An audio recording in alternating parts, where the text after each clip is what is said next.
اعوذ باللہ من الشیطان الرجیم بسم اللہ الرحمن الرحیم خواتین و حضرات السلام علیکم ورحمۃ اللہ وبرکاتہ و مغفرتہ۔ پروگرام احکام شریعت اور فقہ حنفی سے متعلقہ مسائل کے ساتھ حاضر ہیں۔ اب ہم کچھ اور پھر کوئسچنز کی طرف آتے ہیں، باقی آپ کے ذہن میں کوئسچن ہو تو آپ کر سکتے ہیں۔ کسی نے کہا کہ امام کا مصلی صرف فرض پڑھنے کے لیے ہوتا ہے، امام کو باقی نماز پیچھے آ کے پڑھنا چاہیے۔ یہ کہ دیکھیں کوئی فرض یا واجب نہیں ہے، ہاں یہ طریق ضرور تھا کہ نبی کریم صلی اللہ علیہ وسلم فرائض ادا فرماتے، اس کے بعد وہ صحابہ کی طرف خصوصاً فجر میں صحابہ کی طرف رخ کرتے اور پوچھتے کہ آج تم نے کوئی خواب دیکھا ہے، کوئی خواب بیان کرتا، اس کی تعبیر بیان کرتے، ورنہ اپنا خواب بیان کرتے، اور پھر آپ اٹھ کے حجرے میں تشریف لے جاتے تھے۔ اور باقی نمازوں میں فرض پڑھنے کے بعد سرکار حجرے میں جا کے جو بھی عبادت کرنا چاہتے سنن نوافل وغیرہ وہاں جا کر پڑھتے تھے۔ اس سے بعضوں نے شاید یہ نتیجہ نکالا ہوگا کہ امام کا مصلی صرف فرض کے لیے ہے، لیکن یہ اس دور کے اعتبار سے تھا، اس میں مستحب تھا۔ پہلے لکھا ہے فقہا نے کہ اپنے گھر سے سنتیں پڑھ کر آنا مستحب ہے، پھر آپ یہاں آ کر فرض پڑھیں، لیکن اب چونکہ ماحول بدل گیا ہے اب اگر کوئی گھر سے پڑھ کر آ کر اور یہاں ڈائریکٹ فرض ادا کرتا ہے تو لوگ کہیں گے یار یہ سنت نہیں پڑھتا، جب آتا ہے ڈائریکٹ فرض شروع کر دیتا ہے، تو بدگمانی پیدا ہوگی۔ تو بہتر ہے کہ وہاں پر مسجد کے اندر سنن نوافل ادا کیے جائیں، لہٰذا امام صاحب وہاں پہ کھڑے ہو کر بھی پڑھ سکتے ہیں، اور چاہیں تو تھوڑا آگے پیچھے ہو کر دائیں بائیں ہو کر بھی ادا کی جا سکتی ہیں۔ ایک کالر ہمارے ساتھ ہیں، السلام علیکم۔ وعلیکم السلام۔ جی بھائی جان، جی بولیے۔ جی مفتی صاحب، میں نے آپ سے 4 سوال کرنے تھے۔ جی بولیں بولیں۔ جی میں پوچھنا تھا، جو پریگننٹ عورت ہوتی ہے اس کے لیے رمضان کے روزے رکھنے کا کیا حکم ہے؟ ٹھیک ہے، اور ایک یہ ہے کہ وضو کے بغیر کوئی آیت سن سکتے ہیں قرآن کی؟ ٹھیک ہے، اور ایک یہ کہ کہیں 5 لاکھ انویسٹ کیا ہوا ہم نے ذاتی، تو اس کو اگر ہمارے پاس جب تک کیش ان ہینڈ نہ ہوگا تو زکوٰۃ دینی ہے کہ وہ جب ہمارے پاس ہوگا تب دینی ہے؟ ٹھیک ہے، اور ایک یہ ہے کہ صدقے کا جو ہم بکرا وغیرہ کرتے ہیں اس کا خود یوز کر سکتے ہیں، اس کا گوشت کے وہ غریب غربا کو دینا چاہیے؟ ٹھیک ہے، جی بس یہ شکریہ۔ میں انشاءاللہ عرض کرتا ہوں۔ دیکھیں، حاملہ خاتون روزہ رکھیں گی، ان کے اوپر روزہ رکھنا اسی طرح فرض ہے جیسے غیر حاملہ کے لیے روزہ رکھنا فرض ہوتا ہے۔ ہاں یہ ضرور ہے کہ اگر وہ حاملہ ہماری بہن بہت ہی کمزور ہیں یا بچے کی صحت بہت ہی کمزور ہے، ڈاکٹر وغیرہ وہ ویٹ وغیرہ کرتے ہیں یا کچھ بھی الٹرا ساؤنڈ کے اندر وہ جو رزلٹ نکالتے ہیں، چنانچہ اگر کسی ماہر ڈاکٹر نے یہ کہا ہے کہ آپ روزہ چھوڑ دیں ورنہ آپ کی جان کو یا بچے کی جان کو خطرہ ہوگا، جیسے بعض اوقات آکسیجن کم ہو جاتی ہے تو بچے کی ڈیتھ بھی ہو سکتی ہے، ایسی صورت میں خواہ اپنے آپ سے لڑیں بھی نہیں، اور یہ کہ نہیں بھی ہم تو روزہ رکھیں گے، انشاءاللہ اللہ مدد کرے گا، بالکل اللہ تعالیٰ مدد فرمانے والا ہے، لیکن اس نے تدبیر اختیار کرنے کا بھی حکم دیا، اور نبی کریم صلی اللہ علیہ وسلم نے باقاعدہ اس کو سنت بنایا، ورنہ سرکار یہ بھی کہہ سکتے تھے جنگوں کے اندر اللہ ہماری مدد کرے گا، ہم حق پر ہیں، اور نہ ہتھیار چلاتے نہ جہاد کرتے، فتح ہو سکتی تھی، لیکن میرے آقا صلی اللہ علیہ وسلم نے ہر چیز کی تدبیر باقاعدہ اختیار فرمائی، اور نتیجے کے بارے میں اللہ پہ بھروسہ کر کے رکھا۔ یہی طریقہ ہوتا ہے کہ ہمیں کوشش کرنی ہوتی ہے، اور کوشش کر کے پھر اللہ پر توکل اور بھروسہ کرنا ہے۔ تو لہٰذا اگر کوئی ہماری بہن ایسی ہیں کہ ڈاکٹر نے سختی سے منع کیا ہے تو وہ بالکل روزہ چھوڑ سکتی ہیں، رمضان کے بعد اس کی قضا رکھیں گی، یا پھر ایسا ہو کہ سابقہ زندگی کا تجربہ کہ پچھلے کسی رمضان میں وہ حاملہ تھیں، روزہ رکھا، بہت طبیعت بگڑ گئی تھی یا بچے کی اور کافی مشکل ہو گئی تھی، تو وہ بھی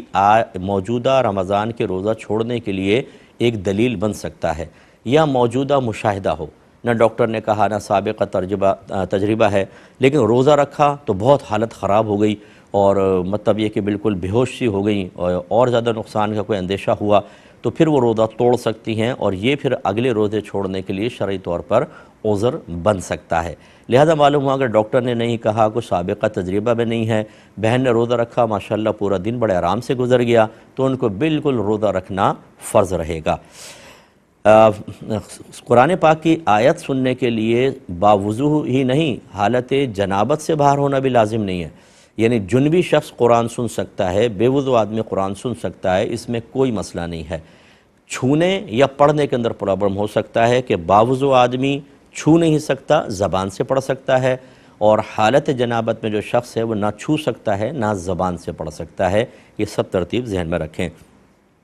اگر آپ نے کچھ پیسہ انویسٹ کیا ہے تو جس کو آپ نے دیا ہے وہ یقیناً کسی نہ کسی شکل کے اندر ہوگا، اس سے مال خریدا گیا ہوگا، یا وہ ایز اٹ از ابھی اس کے اکاؤنٹ میں پڑا ہوگا، یا پھر وہ مطلب یہ کہ پارٹی سے پیمنٹ لینی ہوگی۔ ہر صورت میں جس بھی شکل میں وہ مال ہے اس پر زکوٰۃ بنے گی۔ آپ کا جتنا مال ہے انویسٹمنٹ آپ کی اس مال پہ بنے گی، اور پارٹنر نے جو ملایا ہوا ہے وہ اس کی اس پر بنے گی۔ مثلا دونوں نے مل کر دکان میں مال ڈالا ہوا ہے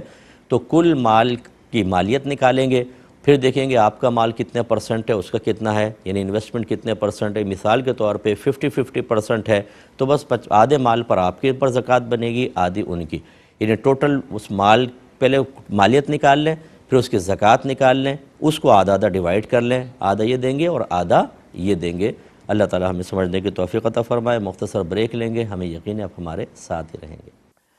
بسم اللہ الرحمن الرحیم۔ بھائی نے یہ آخری کویسچن کیا تھا کہ اگر ہم کوئی بکرا صدقہ کرتے ہیں تو کیا اس میں سے ہم خود کھا سکتے ہیں؟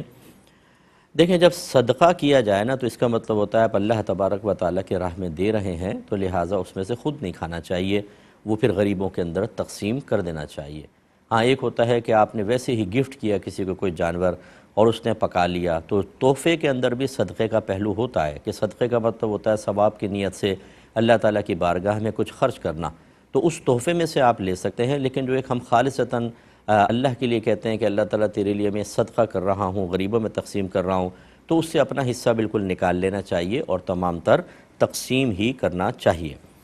ایک بھائی نے پوچھا تھا کہ کسی نے کہا کہ ہمارے یہاں پر علاقوں میں غیر مسلمین کی طرح نام رکھنے کا رواج ہے۔ یہ پڑوسی ملک سے آیا تھا کویسچن، اور وہ کہتے ہیں کہ جی 100 سال پہلے بھی ایسے ہی رائج تھا کہ اسی طرح کے مکس سے نام ہوتے تھے، یہ تو بعد میں نام علیحدہ ہونا شروع ہوئے۔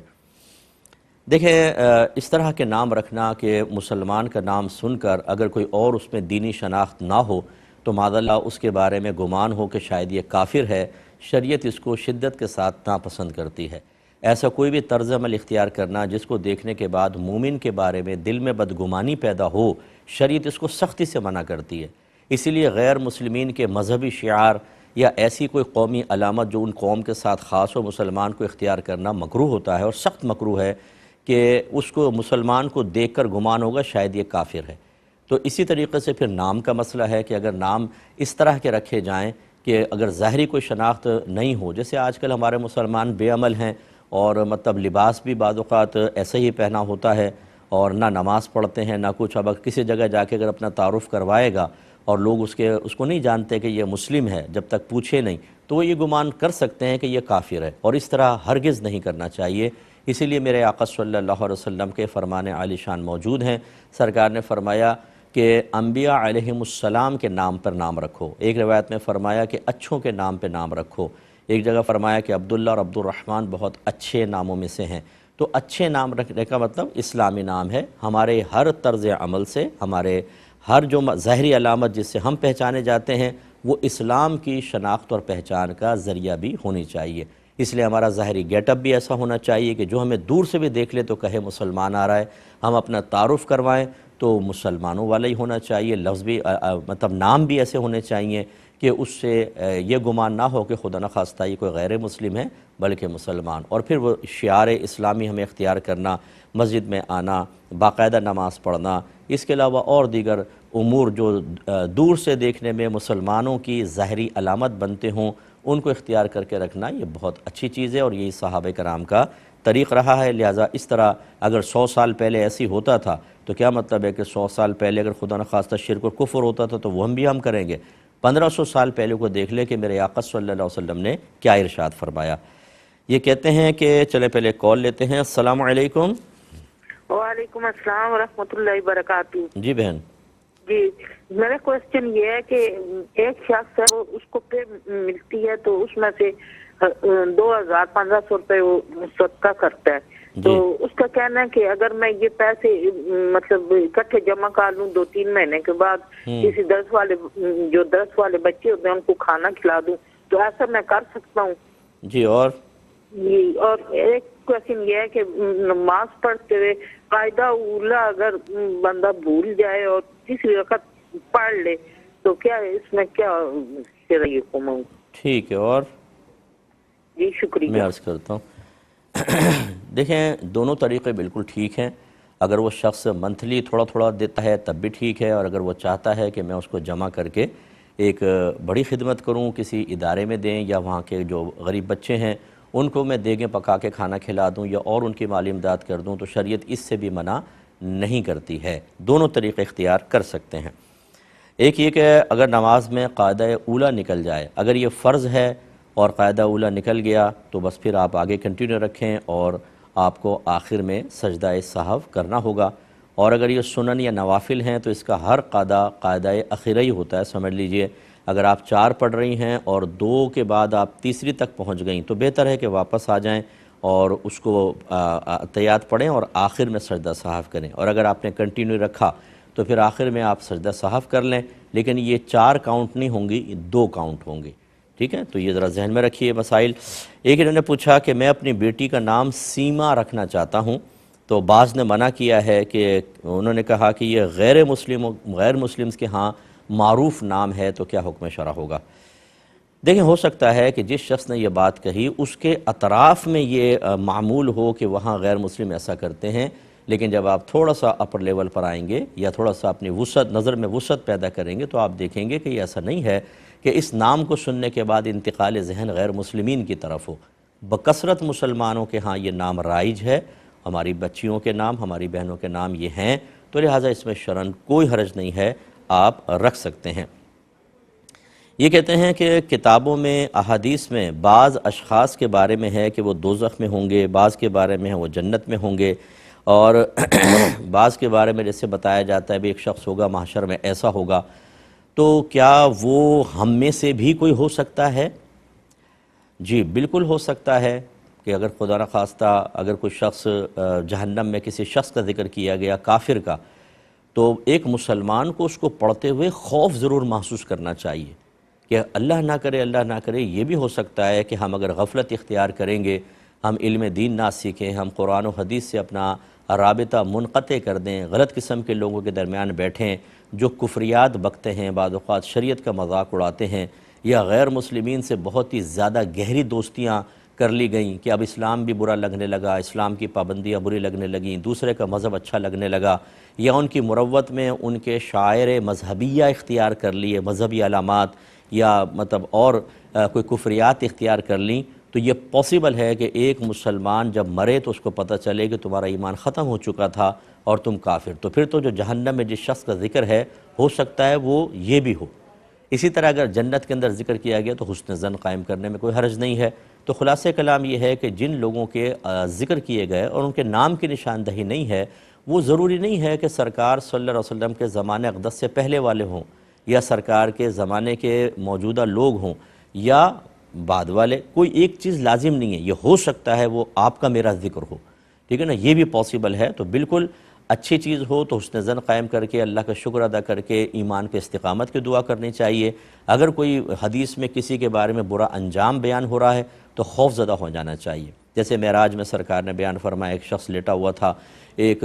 پتھر اس کے سر پہ مارتا تھا، اس کے سر کچل جاتا، پتھر دور جاتا، یہ شخص جا کے پتھر لاتا، اتنے میں اس کا سر پھر ٹھیک ہو جاتا، اور یہ عمل بار بار ہوتا رہا. جب میں نے پوچھا کہ ایسا کیوں ہو رہا ہے تو بتایا گیا یہ وہ شخص ہے جس نے قرآن پڑھ کر بھلا دیا تھا اور فرض نمازوں کے وقت سو جایا کرتا تھا.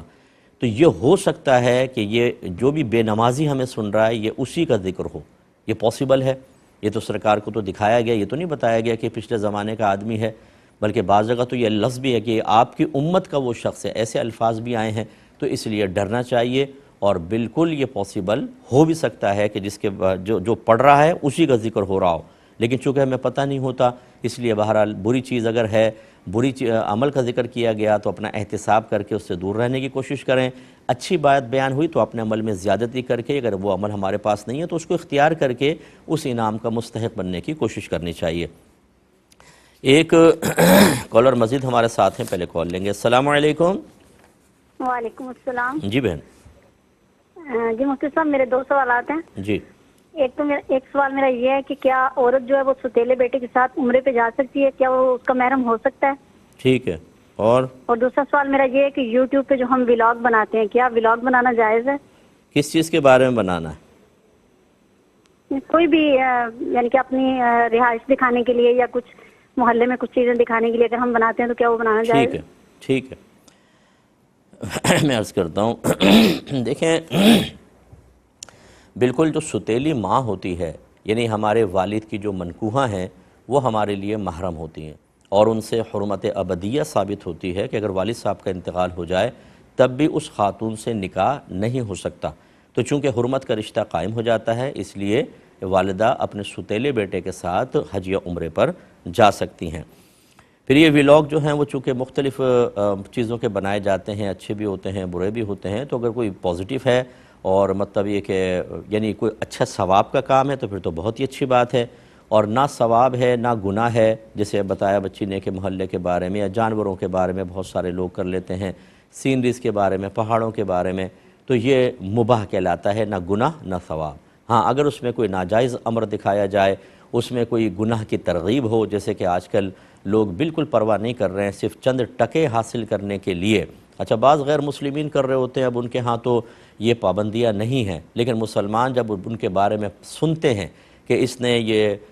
مطلب ٹک ٹاک کے ذریعے اتنا پیسہ کما لیا، اس نے اس کے ولاگ بنا کے ایک لینڈ کروزر خرید لی، تو پھر ہمارے مسلمان سوچے سمجھے بغیر کہ یہ چند ٹکے اگر آپ کو حاصل ہو بھی گئے کتنے عرصے آپ کو نفع دیں گے. جتنا یہ اس طرح کی مشتبہ اور ناجائز چیزوں کے ساتھ آپ مال کماتے ہیں وہ اپنے ساتھ آفات بلیات اللہ تبارک و تعالیٰ کی رحمت سے دوری بھی لے کر آئے گا. یہ دیکھ لیجئے گا آپ، بیماریاں، پریشانیاں، ڈپریشن اور دوسری اور آخرت کی بربادی. تو اب آپ دیکھ لیں کہ ہمارے مسلمان بعض اوقات تو ایک والد ہے وہ اپنی بیٹی کے ساتھ ناچ رہا ہے، بیوی اور شوہر ناچ رہے ہیں، مائیں ناچ رہی ہیں، بوڑھے شخص ناچ کر چاہتے ہیں کہ کچھ ارننگ ہو جائیں، اور اسی طرح بچیوں کو اس کام پر لگا دیا گیا کہ اپنے جسم کی نمائش کے ذریعے آپ جتنا کما سکتی ہیں کمائیں. تو یہ خرابیاں معاشرے کے اندر رائج ہو گئی اور دنیا کی محبت اتنی غالب ہوئی کہ اب نہ ہم اللہ کی پرواہ کریں، نہ رسول کی، نہ ہمیں بری موت یاد ہو، نہ عذابات قبر، نہ میدان محشر کی ذلت و رسوائی، نہ جہنم کا عذاب. اور یہ اس کی ایک آفت، آخری بس میں بات کرتا ہوں، اتنی بڑی آفت ہے کہ جب کوئی اس راہ پہ چل پڑتا ہے اور اس کو دنیا کی آسائشیں حاصل ہوتی ہیں، عارضی شہرت حاصل ہو جاتی ہے، اس کے لائف سٹائل چینج ہو جاتا ہے، پھر اس کو یہ تمام باتیں اتنی بری لگتی ہیں کہ معاذ اللہ ثم معاذ اللہ بعض لوگ شریعت کو گالیاں دینا شروع کر دیتے ہیں، دینداروں کو گالیاں دیتے ہیں، کیونکہ محبت ایسی جکڑ دیتی ہے، ایسا ان کے لیے دنیا کی چیزیں شیطان مزین کر کے دکھا لیتا ہے. وہ کہتے ہیں آخرت پھر دیکھ لیں گے، برباد ہوتی ہو، دنیا آباد رہے. اور پھر جھٹکا کھا کے جب وہ مرتے ہیں تو کوئی ان کی قبر پہ آنے والا نہیں ہوتا، ان کے لیے ہاتھ اٹھا کر دعا کرنے والا نہیں ہوتا. جتنی بھی آپ کی فالوونگ ہو، جتنے بھی آپ کی ویورشپ ہو، آپ مر کر دیکھیں ایک آدمی بھی ہاتھ اٹھا کر دعا نہیں کرے گا، بلکہ 4 گالیاں بکیں گے کہ وہ مر گیا اچھا ہوا. ایسے ہی ہو رہا ہے. تو اس لیے خدا را آخرت کو پیش نظر رکھیں. پازیٹیو چیز بنا کر اگر آپ ارننگ پازیٹیو قسم کی کرتے ہیں تو اس کی گنجائش نکل سکتی ہے، لیکن خراب چیز کبھی بھی نہ کریں، اس طرح آپ کے لیے گناہ جاریہ بھی ہو سکتا ہے. ایک مختصر سا بریک لیں گے، ہمیں یقین ہے آپ ہمارے ساتھ ہی رہیں گے. بسم اللہ الرحمن الرحیم. یہ ایک بھائی نے میسج کیا تھا کہ کسی نے یوں کہا کہ وہ تراویح نہیں پڑھتے، تو ان سے پوچھا کیوں نہیں پڑھتے؟ کہنے لگے ہم اس لیے تراویح نہیں پڑھتے کہ اللہ نے قرآن میں کہیں نہیں فرمایا، نہ حضور صلی اللہ علیہ وسلم نے تراویح پڑھی ہے. اور پھر انہوں نے ایک اور ناپاک جملہ کہا کہ زیادہ عبادت کرنے کے چکر میں کہیں شیطان نہ بن جانا، جیسے شیطان نے زیادہ عبادت کی تو لعنت کرنے والوں میں سے ہو گیا. معاذ اللہ، کیا حکم شرع ہوگا؟ دیکھیں اس طرح کے بہت سارے کردار ہمارے معاشرے میں ہیں جن کو نہ گھر سے دینی تربیت ملتی ہے، نہ وہ مساجد میں جا کر کوئی اکتساب فیض. ویسے ہماری مسجدوں کے اندر بھی تعلیمی نظام تو انتہائی ناقص ہے. جو ہمارے بچوں کو چاہیے ہوتا ہے وہ عمومی طور پہ مسجدوں سے بھی حاصل نہیں ہو پا رہا ہے. ہر جگہ کی بات نہیں کر رہا ہوں، لیکن اکثر جگہ ایسے ہی ہے. پھر اسکول، کالج، یونیورسٹی کے مسئلے اور پھر دیگر، پھر سوشل میڈیا پر آج کل جو تباہی ہے، تو اس قسم کی سوچ بن جانا کوئی تعجب خیز بات نہیں ہے. مسئلہ یہ ہے کہ ہر چیز قرآن سے ثابت ہو یہ ضروری نہیں ہے. میں بارہا آپ کو بتا چکا ہوں، نبی کریم صلی اللہ علیہ وسلم نے حضرت معاذ رضی اللہ تعالی عنہ سے ارشاد فرمایا کہ اے معاذ، جب ان کو یمن کا حاکم بنا کے بھیجنا چاہا تو پوچھا کس چیز سے فیصلہ کرو گے؟ عرض کی قرآن سے. فرمایا اگر اس میں نہ پاؤ تو؟ عرض کی پھر حدیث سے کروں گا. فرمایا اگر اس میں نہ پاؤ تو؟ فرمایا کہ پھر میں اپنے رائے سے اجتہاد کروں گا.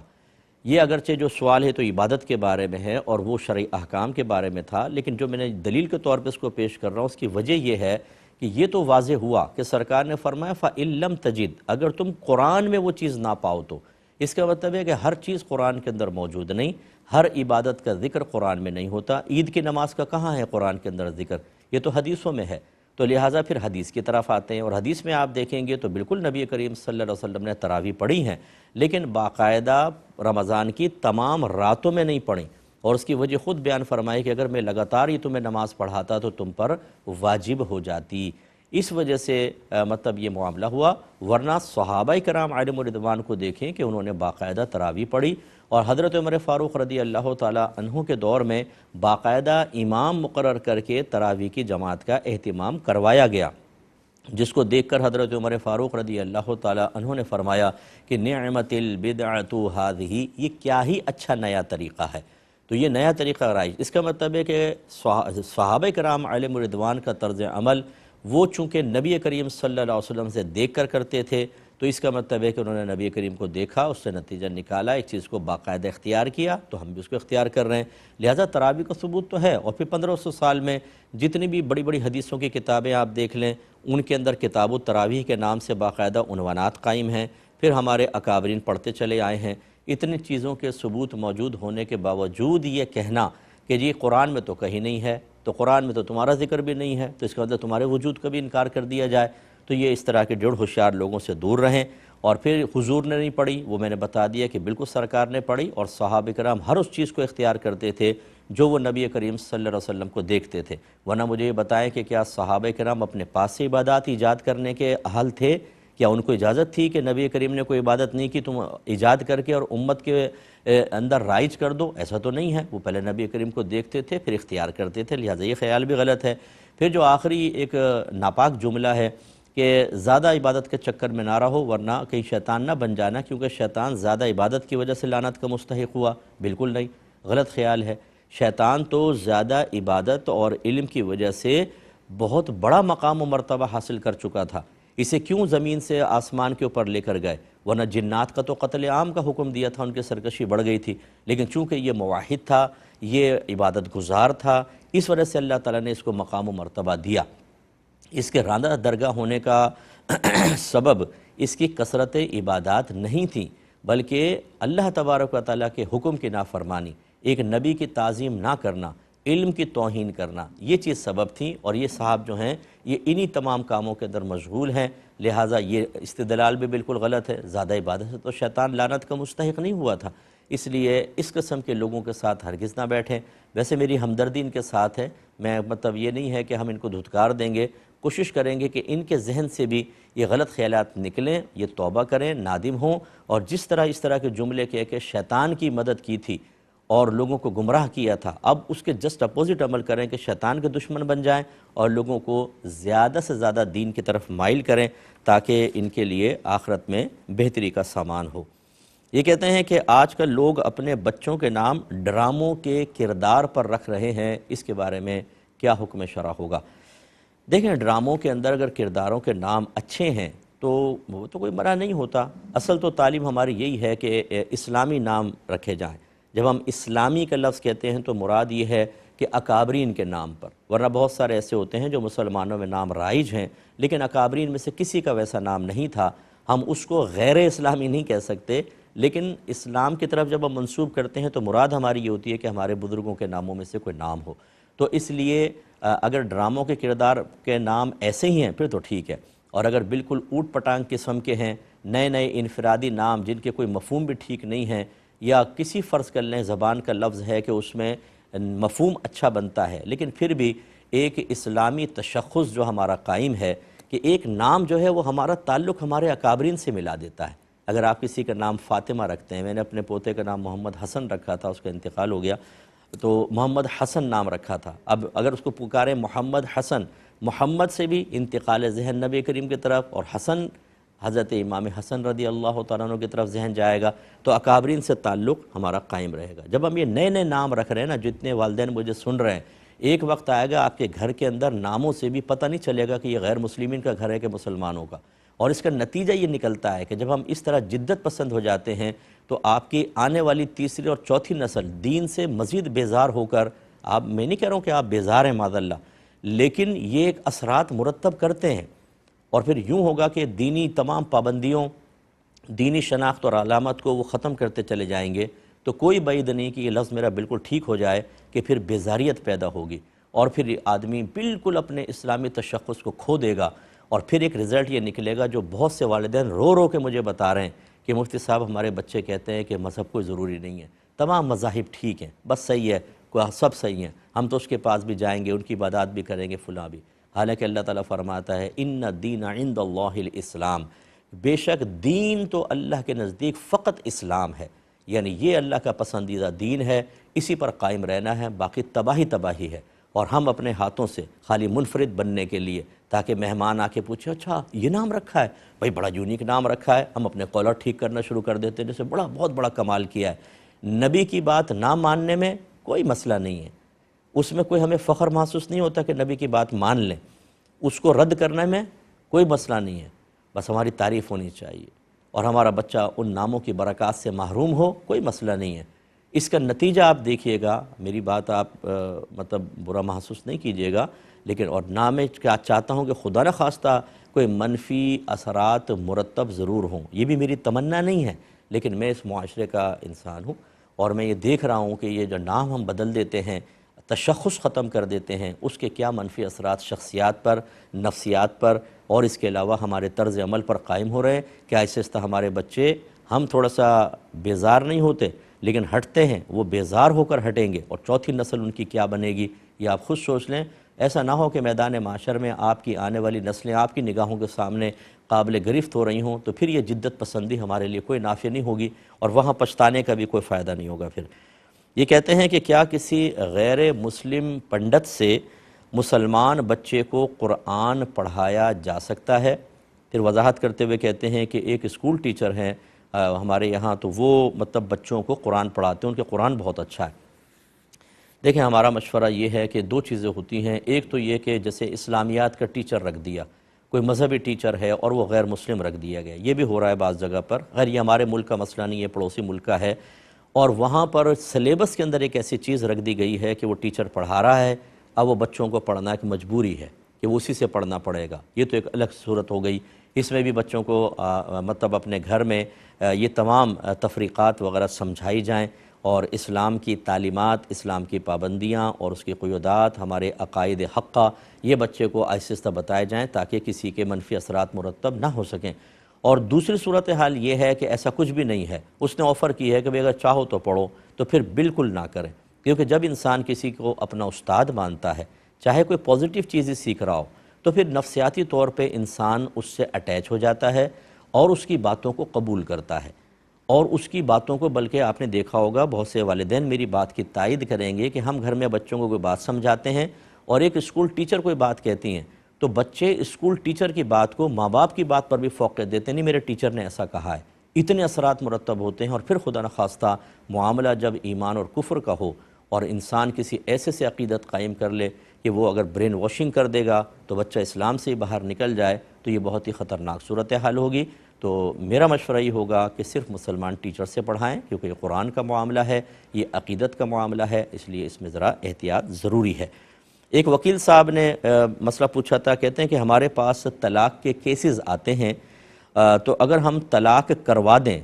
تو کیا اس کا وبال ہمارے اوپر ہوگا؟ دیکھیں، ایک ہوتا ہے کہ میاں بیوی دونوں طلاق چاہتے ہیں، میوچل انڈرسٹینڈنگ ہے، وہ کہتے ہیں کہ بھئی ہم نہیں ساتھ رہ سکتے، لیکن کیا قانونی کارروائی کرنی، آپ کے پاس آ گئے، وہ تو پہلے ان کا ذہن تیار ہے، آپ نے قانونی کارروائی کر کے ٹھیک ہے کوئی صحیح وجہ ہے یا نہیں بھی ہے تو آپ اس کے ذمہ دار نہیں ہیں کہ ان کو صحیح وجہ کی طرف لے کر آئیں، ٹھیک ہے ان کی مرضی، انہیں رہنا چاہتے ساتھ میں، سیپریشن چاہتے ہیں، آپ نے کاغذی کارروائی کروا دی، اس میں کوئی مسئلہ نہیں ہے۔ ایک یہ ہوتا ہے کہ آپ سے مشورہ طلب کیا جاتا ہے کہ بھئی یہ لڑکی ہم طلاق لینا چاہتے ہیں، لیں کہ نہیں لیں، آپ اس میں مشورہ دے دیں، اس میں پھر آپ یہ دیکھ لیں کہ اگر کوئی ایسی چھوٹی موٹی باتیں ہیں اور وہ دونوں کمپرومائز کر لیں اپنے بچوں کے لیے، اپنی آئندہ زندگی کو بہتر بنانے کے لیے، تو آپ اچھا ہی مشورہ دیں۔ پھر یہ کہ نہیں کہ یار میرا تھوڑا سا پیسے بن جائیں گے، فرض کر لیں تو میں ان کو بدزن کرتا چلا جاؤں حتیٰ کہ گھر پھڑوا دوں، ایسا نہ کریں، کیونکہ نبی کریم صلی اللہ علیہ وسلم نے ارشاد فرمایا جو میاں بیوی میں طلاق کروائے، جدائی کروائے، وہ ہم میں سے نہیں، انتہائی ناراض ہوئے ہیں سرکار اس کے اوپر، اور آپ جانتے ہیں کہ حلال چیزوں میں سب سے زیادہ اللہ کی بارگاہ میں ناپسندیدہ فعل طلاق ہے، اس لیے پھر یہ نہیں کہ ترغیب دینی ہے اور کوشش کریں کمپرومائز، تو بس بہرحال ایک ہوتا ہے ان کا اپنی مرضی کے ساتھ کرنا، اور ایک ہوتا ہے آپ کا ترغیب دینا، ترغیب نہ دیں۔ ہاں تیسری بس صورتحال یہ ہے کہ واقعی وہ ساتھ رہیں گے تو اب قتل و غارت تک کی بات چلی جائے گی، اس میں آپ ایک اچھا مشورہ دے کر جدائی کا مشورہ بھی دے سکتے ہیں، کیونکہ یہ پازیٹیو وے کی طرف آپ لے کر جا رہے ہیں۔